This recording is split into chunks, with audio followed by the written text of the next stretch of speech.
Welcome to this explainer.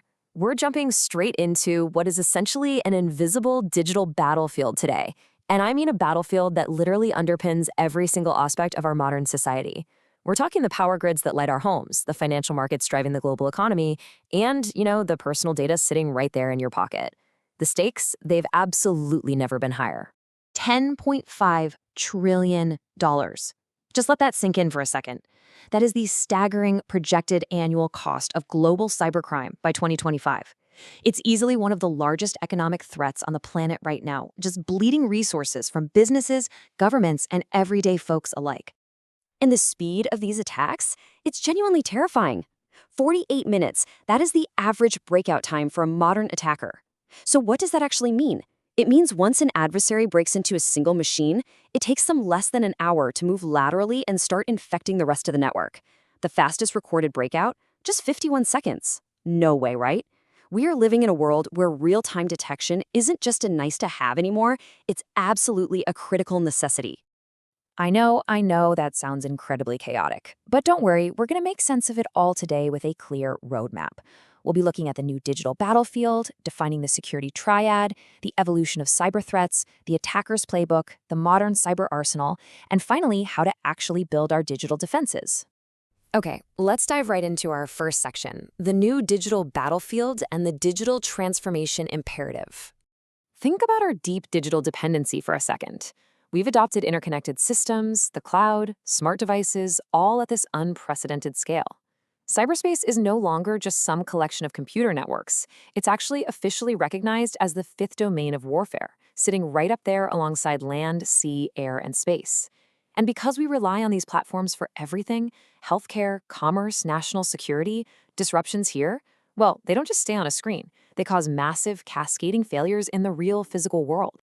Moving right along to Section 2, defining the security triad, moving beyond binary protection. So what are we actually protecting here? Well, what's really interesting is that security isn't just a simple binary of secure versus not secure. It's not a light switch you just flip on. It's more of a continuous scale, balancing three core pillars, which we call the CIA triad. That's confidentiality, keeping your data away from prying eyes, integrity, making sure that data hasn't been tampered with, and availability, ensuring systems are actually up and running when we need them. A system is honestly never 100% secure. It's really about how well we balance those three elements against the threats out there. So that brings us to Section 3, the evolution of cyber threats, from pranks to warfare. You gotta wonder, how exactly did we get from safe, isolated mainframes to full-blown global cyber warfare? If we look back, it's a pretty wild evolution. Back in the 60s and 70s, computing was totally trust-based. Systems were literally locked in isolated rooms. But then, the 80s roll around, PCs become a thing, and boom, we see the emergence of malware. The 90s brought the internet and remote exploitation. Then, by the 2000s, cybercrime fully industrialized into this highly organized, profit-driven machine. Fast forward to the 2010s and today, we're dealing with nation-state attacks, AI-driven warfare, and direct hits on critical physical infrastructure. It's seriously wild to think about how this all started. Take Elk Cloner in 1982. It was the first personal computer virus, and it was quite literally just a prank written by a 15-year-old, passed around on floppy disks. But by 1988, things definitely escalated. The Morris worm actually accidentally infected 10% of the entire internet in just 24 hours. So what started out as these curious, almost innocent experiments by individuals rapidly mutated into massive, self-replicating threats. And now we add AI into the mix. This is a brilliant contrast here. Generative AI has become a massive threat multiplier. Before AI, attacks were largely manual, pretty time-consuming, and honestly, somewhat predictable. But after AI, they're automated, super personalized, and operating at massive scale. To put that into perspective, we've seen a staggering 442% surge in phishing, that's voice phishing, using deepfake audio to exploit human trust. Generative AI has completely, fundamentally changed the speed and scale of modern attacks. All right, let's pull back the curtain a bit in Section 4, the attacker's playbook, methodologies and motivations. So who are these adversaries? Well, modern threat actors have very distinct targets and motivations. You've got cybercriminals, right? They're primarily in it for the money, running highly sophisticated ransomware operations. Then you have nation-states, and they're aiming for strategic geopolitical sabotage and espionage. Hacktivists are driven by ideological agendas, usually going for website defacements or leaking data. And of course, we absolutely cannot forget insiders. These are employees or contractors who might be motivated by personal gain, revenge, or honestly, sometimes just pure negligence. The really crucial point here is understanding the anatomy of an attack. Attackers don't just magically appear inside a system.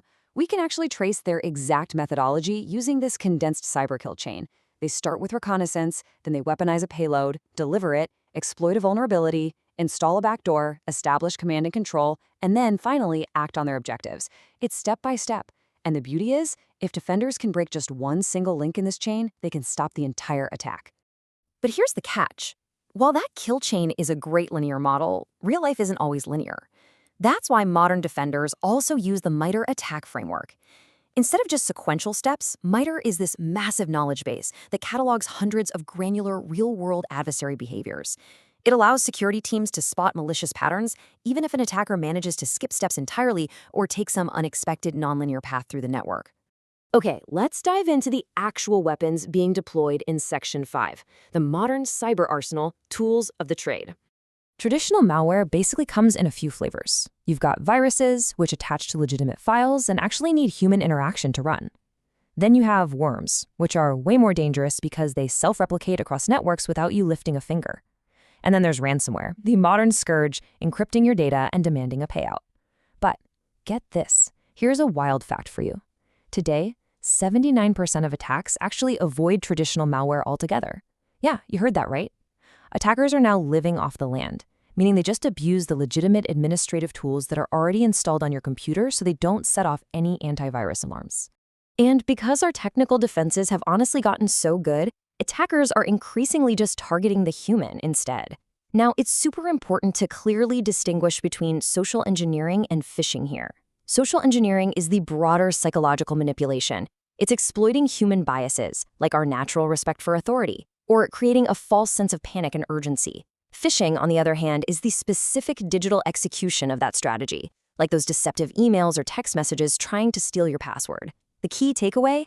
They aren't really hacking your computer anymore. They're hacking you. Which brings us to our final section, Section 6, Building Digital Defenses, Securing the Fortress. So now that we know the threats, how do we actually empower ourselves to build a resilient digital fortress? We do it through a philosophy called defense in depth. Basically, you'd never rely on just a single lock on your front door, right? Instead, you use 7 overlapping layers: physical security, network firewalls, endpoint protection, secure apps, encrypted data, continuous monitoring, and active response. It's all about redundancy. If an attacker breaches the network layer, the endpoint layer is right there to slow them down. It buys defenders that precious time. Remember that 48-minute breakout window we talked about earlier? To detect and neutralize the threat. And that brings us to the core of our most modern defensive strategy, zero trust architecture. Never trust, always verify. In the old days, if you had the password and got inside the network, you were golden. You were trusted. Well, not anymore. Zero trust basically assumes a breach has already happened. It assumes absolutely no user and no device is inherently trustworthy, even if they are already sitting right there inside the network. You have to explicitly verify identity and access at every single step, constantly.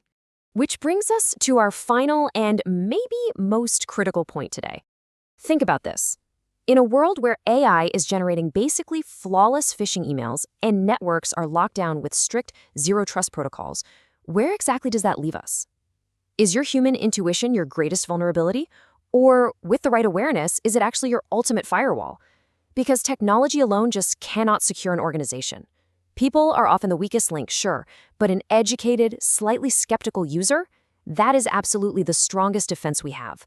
Thank you so much for hanging out with me in this explainer. Stay curious, stay vigilant, and I'll see you next time.